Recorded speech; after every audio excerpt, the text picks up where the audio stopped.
Good morning, everyone.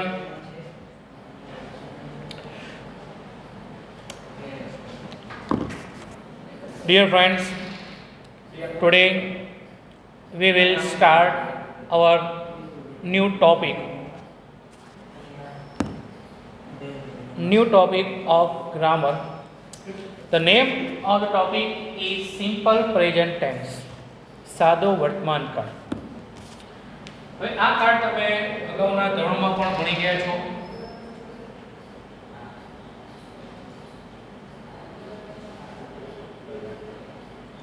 બરાબર છે. સાદું વર્તમાન કાળ એટલે શું તમને ખ્યાલ હશે. તેમ છતાં આપણે 9મા ધોરણમાં એ ફરી રિપીટ કરીએ છીએ, કારણ કે આ પ્રશ્ન તમારે ફંક્શનની અંદર પૂછાય છે અને ફંક્શનની અંદર એડવર્બ્સ ઓફ ફ્રીક્વન્સી એટલે કે આ કાળના જે ઓળખ શબ્દકો, ટાઈમ વર્ડ્સ અથવા કીવર્ડ્સ જેને કહેવાય છે, એ કીવર્ડ્સનો ઉપયોગ કરી એ ફંક્શન આપણે શીખવાનું છે. બરાબર, તો એને ધ્યાનમાં રાખી આ કાળ આપણે ફરીવાર આપણે અહીંયા સમજીશું. સૌપ્રથમ એનો ઉપયોગ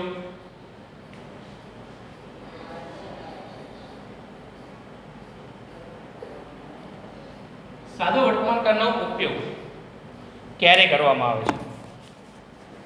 તમને ખ્યાલ જ છે કે રોજિંદી ક્રિયા હોય કે અવારનવાર જે ક્રિયા થતી હોય એ ક્રિયા દર્શાવવા માટે, ત્યારબાદ ગણિતના, વિજ્ઞાનના, ભૂગોળના જે નિયમો હોય છે એ દર્શાવવા માટે સાદો વર્તમાન કાળ વપરાય છે. ત્યારબાદ કહેવત, રૂઢિપ્રયોગો, કોઈ નિશ્ચિત સમયપત્રક હોય તો એ દર્શાવવા માટે સિમ્પલ પ્રેઝન્ટ ટેન્સનો ઉપયોગ થાય છે. ત્યારબાદ જે લાઈવ કોમેન્ટ્રી હોય છે તો એ લાઈવ કોમેન્ટ્રીમાં પણ આ જ કાળ વ્યક્ત કરવામાં અથવા રજૂ કરવામાં આવે છે. ઓકે, તો આપણે યુઝેસની વાત કરી. હવે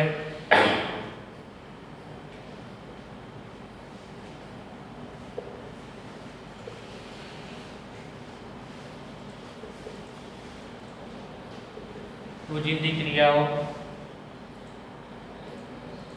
ટેવ,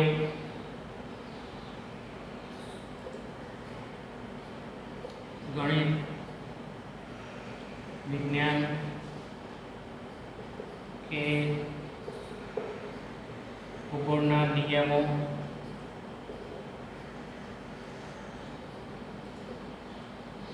કહેવત,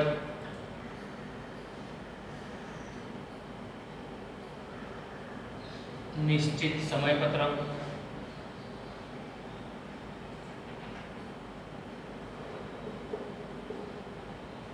વગેરે દર્શાવવા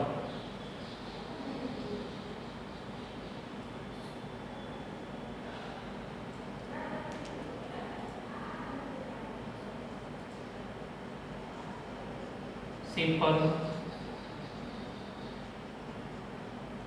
પ્રેઝન્ટ ટેન્સનો ઉપયોગ થાય છે.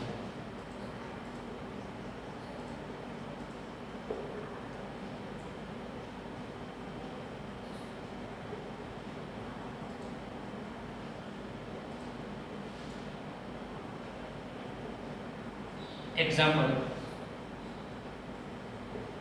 I brush my teeth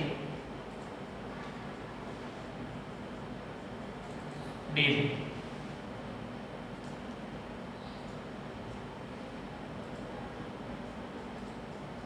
My father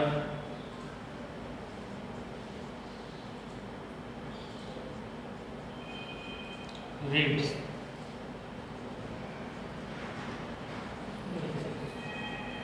newspaper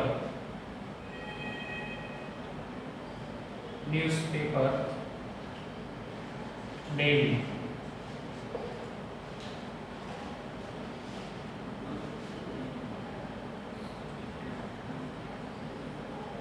Two and two make four.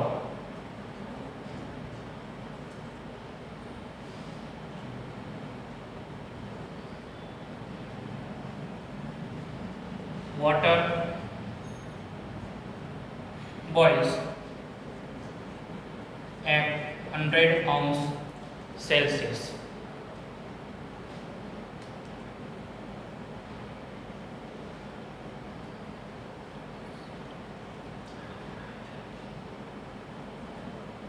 Honey is sweet. તો અહીંયા તમે જોશો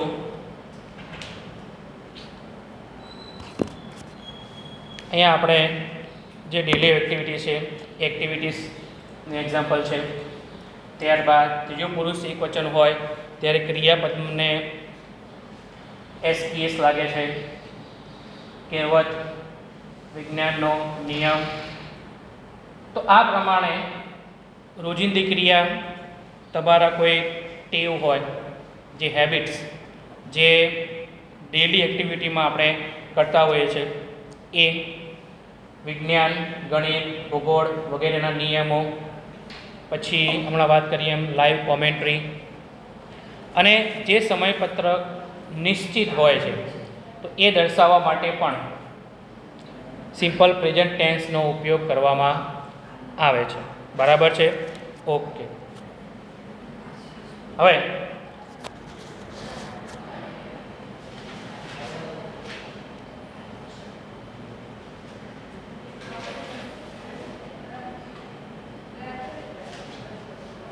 અહીંયા તમે જોશો બ્રશ,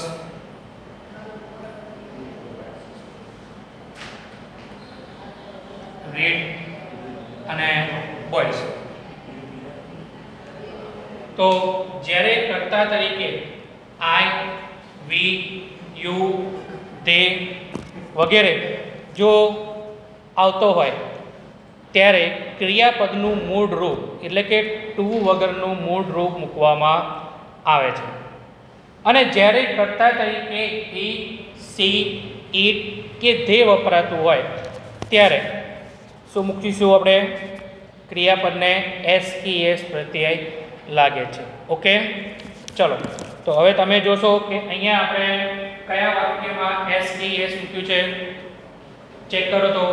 ને એમાં ક્રિયાપદની અંદર શું ફેરફાર થયો છે?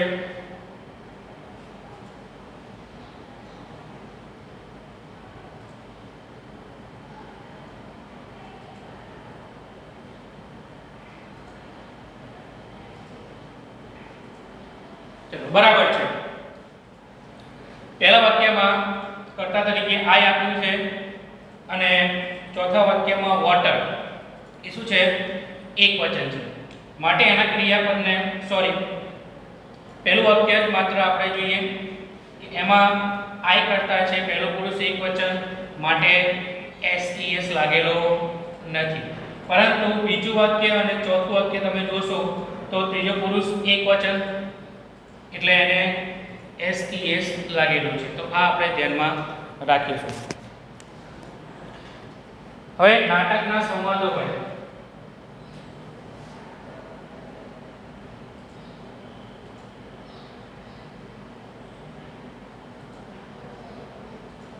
નાટકના સંવાદો, ક્રિકેટની કોમેન્ટ્રી,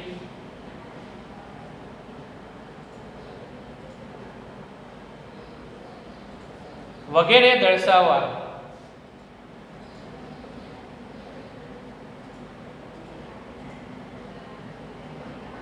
માટે આ કાર્ડનો ઉપયોગ થાય છે.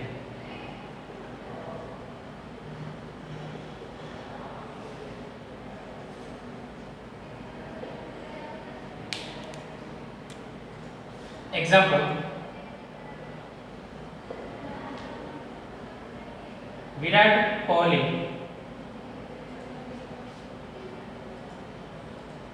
comes forward.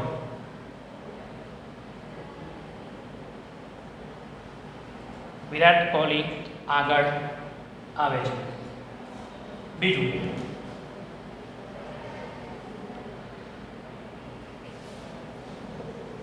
she continues dancing.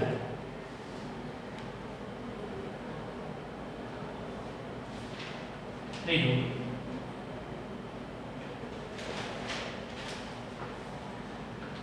દીપક ચહર,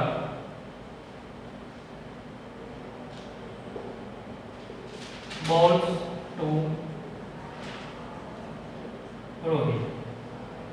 તો અહીંયા તમે જોશો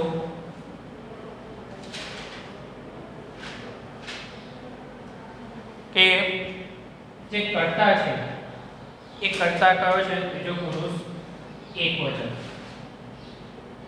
અને માટે ક્રિયાપદને એસ પ્રત્યય લાગે છે. હવે ક્રિયાપદને ક્યારે એસ પ્રત્યય લાગે છે એના નિયમો પણ આપણે હમણાં જોઈશું. ઓકે, હવે આગળ જોઈએ. ભવિષ્યમાં બનનાર બનાવો.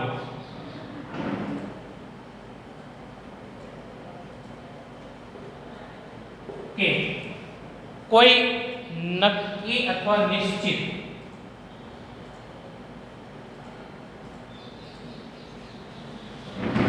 સમયપત્રક કે કાર્યક્રમ દર્શાવવા.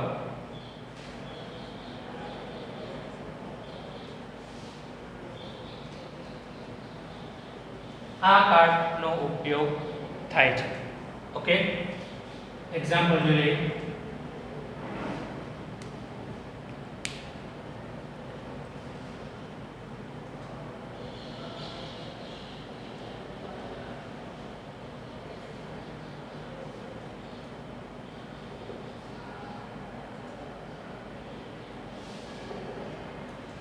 The train leaves at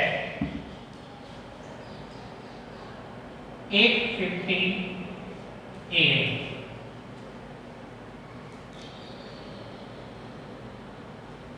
તો અહીંયા જો ટ્રેન, એના માટે આપણે એક સર્વનામ ધરી લઈશું, કારણ કે ત્રીજો પુરુષ એકવચન નિજી વસ્તુ છે, એટલે માટે ક્રિયાપદ કેવું લાગે છે? SKES1. અને ટ્રેનને જવાનો જે સમય છે કેવો છે? ફિક્સ છે. ઓકે, બીજું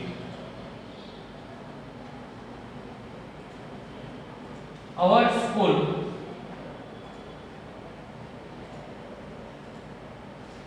reopens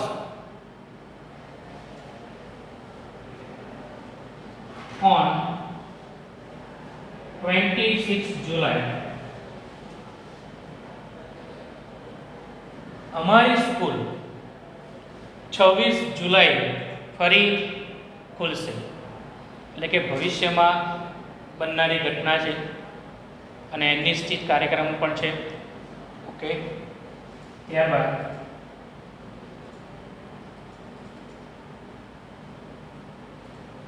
Sabarmati express arrives at 7:45 AM. હવે રેલવેનું ટ્રેનનું ટાઈમ ટેબલ છે કે સમય છે કે સાબરમતી એક્સપ્રેસ છે એ 7:45 વાગે આવશે. તો એ પણ નિશ્ચિત અને નક્કી સમયપત્રક છે, એ માટે એને પણ આપણે શેમાં મૂકીશું? વર્તમાન કાળમાં મૂકીશું. બરાબર. તો તમે અહીંયા સમજ્યા કે જે રોજિંદી ક્રિયાઓ છે, એટલે કે ઉઠવાની ક્રિયા છે, ખાવાની, રમવાની, તો આ બધી ક્રિયાઓ છે એ ક્રિયાઓ દર્શાવવા માટે કોઈની હેબિટ હોય વહેલા ઉઠવાની, વહેલા ઉઠીને ચાલવા જવાની, કોઈ એક્સરસાઇઝ કરતું હોય, કોઈ પ્રાણાયામ કરતું હોય, તો એની હેબિટ બની જાય છે. તો એ હેબિટ દર્શાવવા માટે પછી ગણિત, વિજ્ઞાન, ભૂગોળ વગેરેના નિયમો દર્શાવવા, પછી નાટકના સંવાદો હોય, લાઈવ કોમેન્ટ્રી ચાલતી હોય, ન્યૂઝપેપરનું જે હેડિંગ છે તે હેડિંગ, તો આ બધામાં સાદો વર્તમાનકાળનો ઉપયોગ કરવામાં આવે છે. ઓકે, ચલો તો આનો સ્ક્રીનશોટ તમે પાડી લેજો.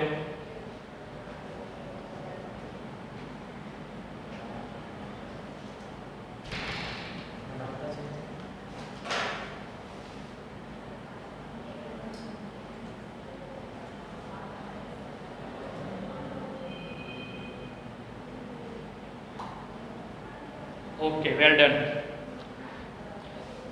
વિદ્યાર્થી મિત્રો, હવે આપણે જોઈશું કે કયા કર્તા સાથે કેવા પ્રકારનું ક્રિયાપદ મૂકવામાં આવે છે. તો આ વાત થઈ એના ઉપયોગની.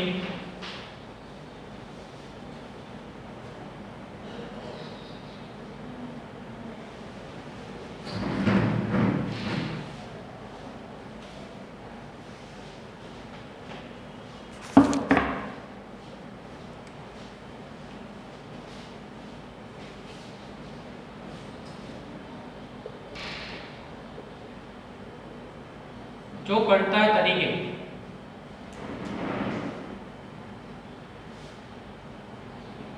I, we, you,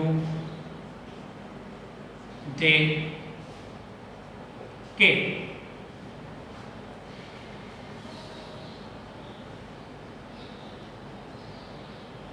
એક વચન નામ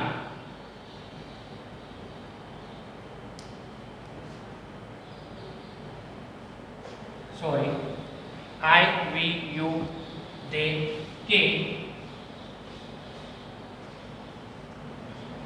બહુવચન નામ હોય તો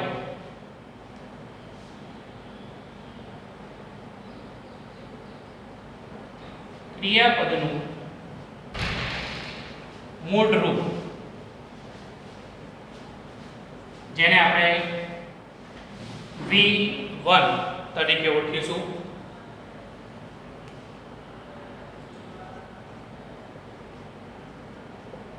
ઓકે, એટલે જો કર્તા તરીકે I, we, you, they અને બહુવચન નામ હોય તો ક્રિયાપદનું ટુ વિનાનું મૂળ રૂપ એટલે કે V1 મૂકવામાં આવે છે.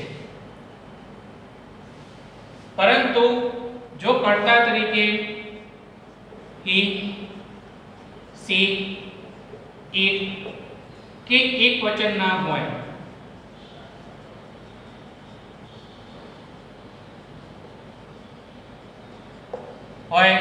તો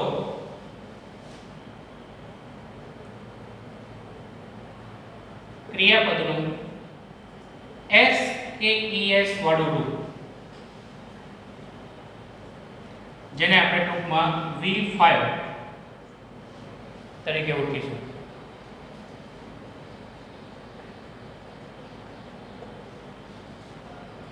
આ ખાસ તમે ધ્યાનમાં લેજો કે I, we, you, they બહુવચન નામ હોય તો એમાં મૂળ ક્રિયાપદ આવે છે, અને જો કર્તા તરીકે he, she, it હોય તો એમાં આપણે શું મૂકીશું? S કે ES વાળું રૂપ. ઓકે, હવે એના થોડા એક્ઝામ્પલ આપણે જોઈ લઈએ.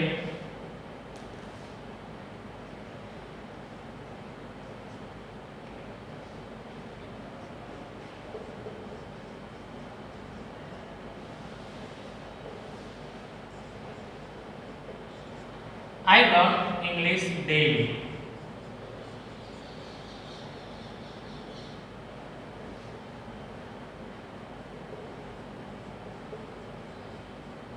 We learn English daily.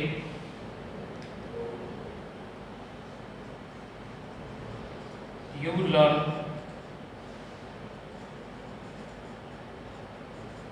English daily.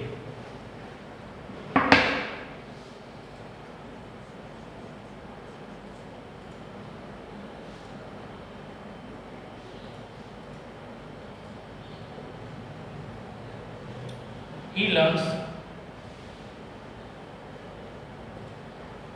English daily. She learns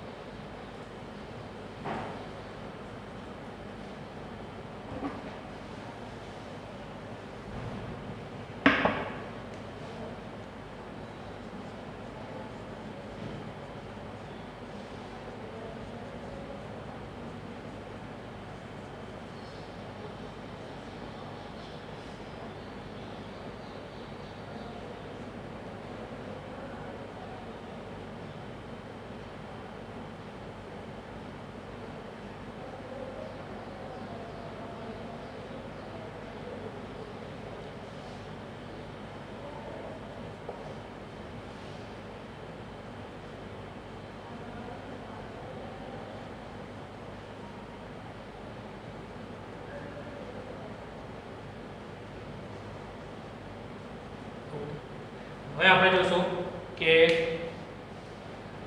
વાક્ય એક જ છે પણ કરતા અલગ અલગ થવાથી એ ક્રિયાપદમાં એની શું અસર થાય છે. પહેલું જોયું કે આઈ લર્ન ઇંગ્લિશ ડેલી.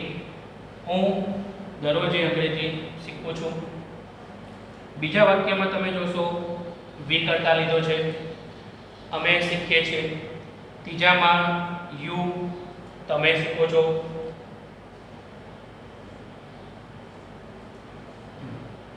વાક્ય નંબર 4, 5 અને 6 એમાં ક્રિયાપદને એસ લાગ્યો છે. એનું કારણ શું છે? એની આગળ આપેલો કરતા. તો જ્યારે પણ હી, સી, ઇટ અને એકવચન નામ હોય ત્યારે ક્રિયાપદને એસ એસ લાગે છે. અને છેલ્લે બહુવચન કરતા હોવાથી એની સાથે આપણે શું મૂક્યું છે? ક્રિયાપદનું મૂળ રૂપ જ મૂક્યું છે. ઓકે, તો આ વાત થઈ કે કયા કર્તા સાથે કેવા પ્રકારનું ક્રિયાપદ મુકાય છે. બરાબર. ટૂંકમાં તમારે એટલું જ યાદ રાખવાનું કે જો કર્તા તરીકે ત્રીજો પુરુષ એકવચન હી, સી, ઇટ હોય તો જ તમારે એને શું કરવાનું છે?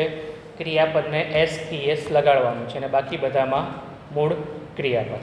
ઓકે, તો હવે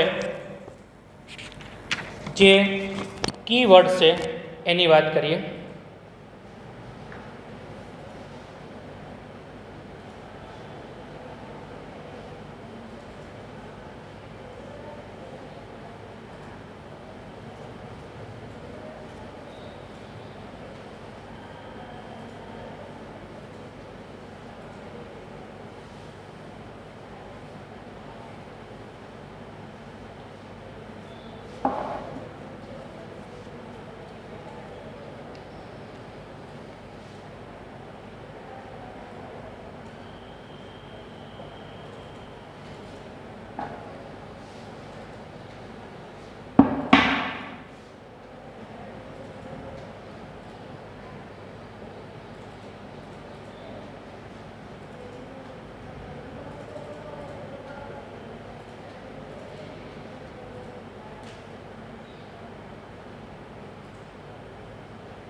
હવે कीवर्ड्स को टाइम वर्ड को समय सूचक शब्दों को ओळख शब्दों को બધાને ટૂંકમાં જે કાળ ઓળખવા માટે જે શબ્દોનો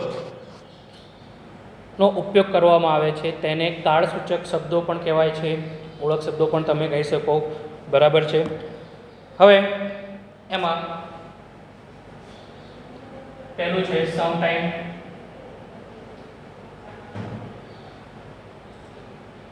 કેટલીક વાર. બીજું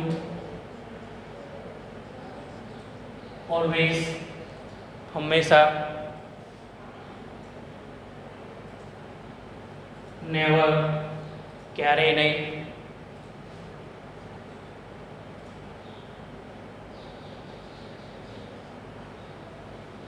એવર, ક્યારેય.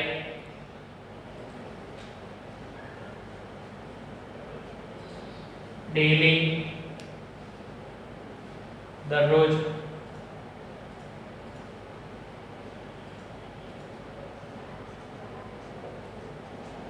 ઓફન, અવારનવાર.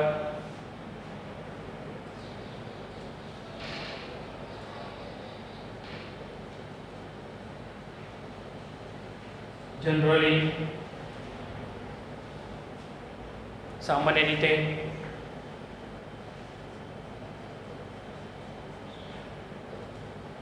યુઝ્યુઅલી, તે ભાગે.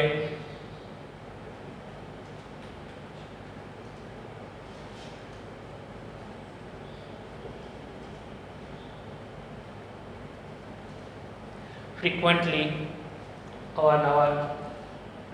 તો તમે જોશો કે એનો પહેલો અક્ષર તમે ધ્યાનમાં રાખજો.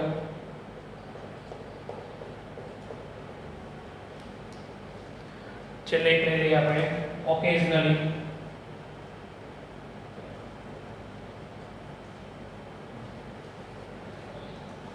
frequently, occasionally, every, એવરી આપણે છેલ્લે મૂકીએ છીએ. એવરી પછી એવરી યર, એવરી મંડે, એવરી સન્ડે, એવા શબ્દો તમને જોવા મળશે. તો તમે અહીંયા જોશો તો અહીંયા એક સૂત્ર થાય છે SANEDOGUFO, સનેડો ગુફઓ. શું યાદ રાખશો?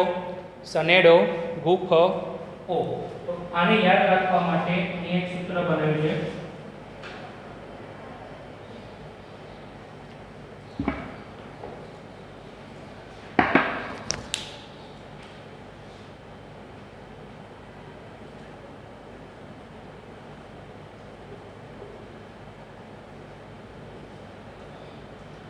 તો આ તમારું ઓળખ શબ્દ યાદ કરવા માટેનું એક સૂત્ર થયું.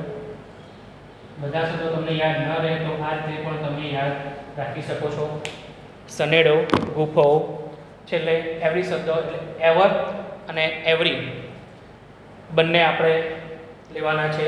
તો સનેડો ગુફો, S means sometimes, A means always, N means never, E means ever, D means daily, O means often પણ લઈ શકો અને ઓકેઝનલી પણ લઈ શકો, G for generally, U for usually, F means frequently અને ઓ મીન્સ ઓકેઝનલી અથવા often. બરાબર છે?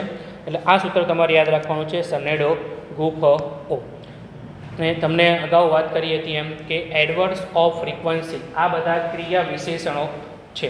એટલે કે રોજિંદી ઘટનાને પુનરાવર્તિત દર્શાવવા કેટલાક ક્રિયા વિશેષણો ક્રિયાપદની પહેલાં સ્થાન લે છે અને એ ક્રિયાના અર્થને વિશિષ્ટ અર્થ આપે છે.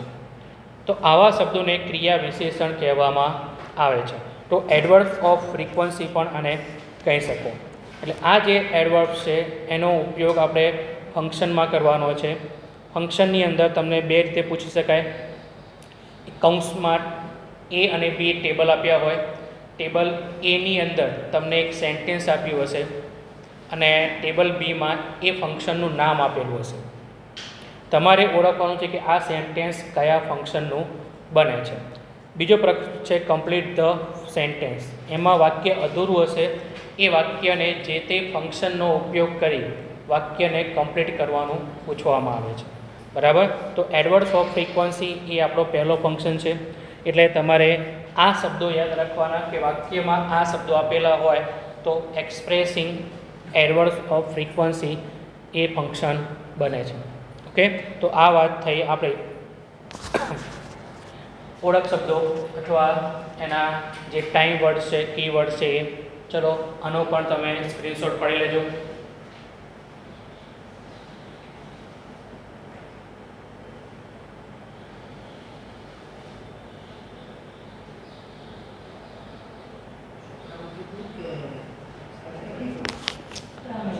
ચાલો હવે આ જે ઓળખ શબ્દો છે એના આપણે થોડાક એક્ઝામ્પલ જોઈ લઈએ.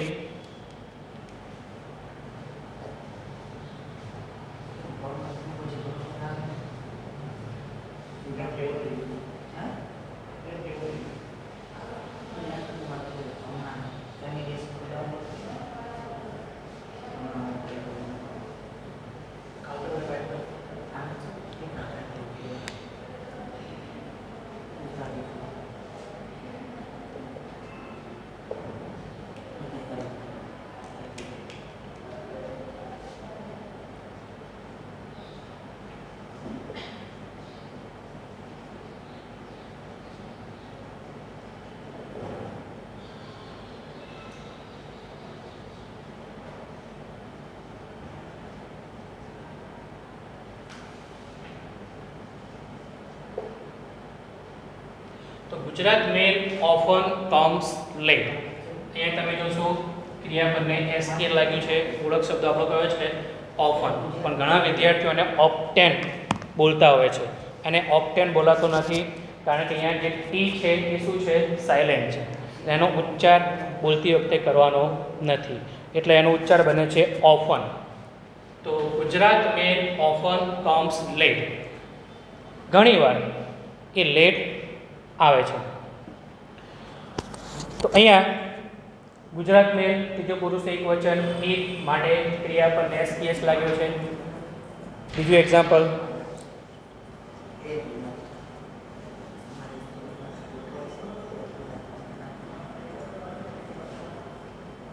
generally we use Gujarati.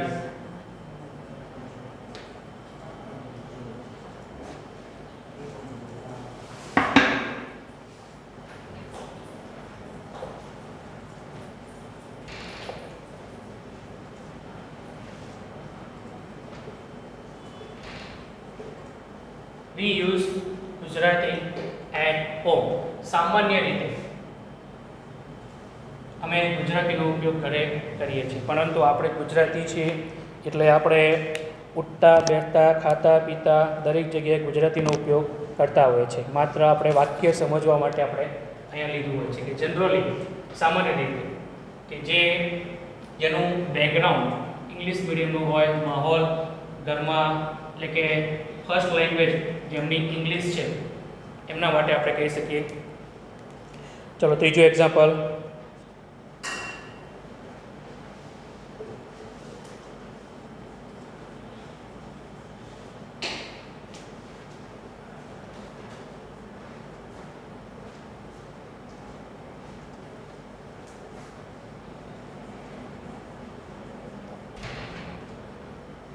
I always take breakfast in the morning.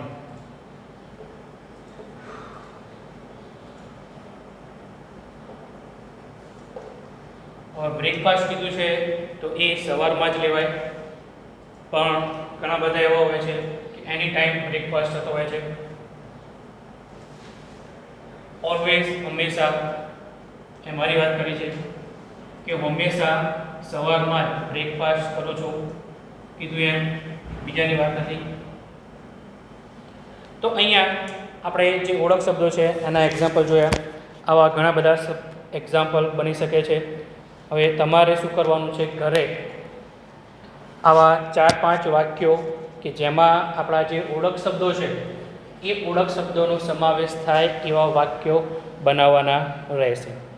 Okay, ચલો મિત્રો, આજનો લેક્ચરમાં આપણે અહીંયા સુધી રાખીશું. પછીના લેક્ચરમાં આપણે ક્રિયાપદને SAS ક્યારે લાગે તો એના નિયમો સમજીશું, પ્લસ હકાર, નકાર અને પ્રશ્નાર્થની જે વાક્ય રચના છે, જે સ્ટ્રક્ચર છે એનો અભ્યાસ આપણે કરીશું. અસ્તુ.